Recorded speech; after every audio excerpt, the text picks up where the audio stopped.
2 రోజుల ముందు ఒక వ్యక్తి నన్ను బయట లోకస్తుడు కలుస్తూ, మీరు చాలా బయట, హీ డజంట్ ఈవెన్ నో మీ, బయట కలుస్తూ వచ్చి మీరు చాలా కామ్ ఉన్నారు, నాకు ఎక్కువ యాంగ్జైటీ అయిపోతుంది, ఏం చేయాలి అని అడుగుతున్నాడు. నేను అడిగాను, నేను నీకు తెలుసా అని అడిగాను. తెలియదు.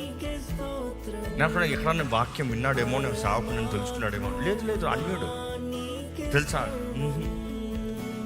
మరి how did you get me? No I'm sorry for taking your time, I'm sorry for taking your time. No it's okay talk to me. But what made you comment? You look calm. నీ భారాలు ఎక్కడికి వెళ్ళి చెప్పుకుంటావు అని అడిగా.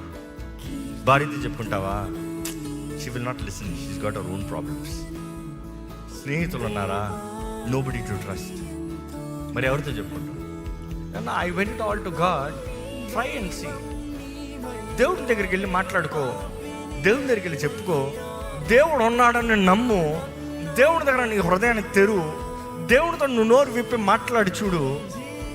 నీ జీవితం ఎంత క్లారిటీ, మబ్బుగా నీ మైండ్ క్లారిటీ, ఏం చేయాలని తెలియని నీ మైండ్కి తలంపులు.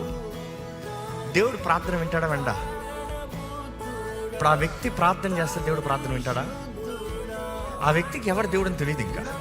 So I want to challenge him, నువ్వు ప్రార్థన చేయి, దేవుడు అంటూ ఉంటే జవాబు అని ప్రార్థన చేయి.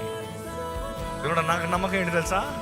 యథార్థంగా ఒక వ్యక్తి దేవుని వెతికితే దేవుడు తన్ను తాను వారికి కనబరుస్తాడు. ఆమె యథార్థంగా ఒక వ్యక్తి దేవుని దగ్గరకు వచ్చి, దేవా నువ్వు ఎవరో నాకు తెలియట్లే, కానీ నా భారం ఇది, నా వేదన ఇది, నా కష్టం ఇది, నాకు సహాయం చేయవా, నువ్వు దేవుడు అని ఉన్నావని నాకు నిరూపించవా అంటే నిరూపించడా?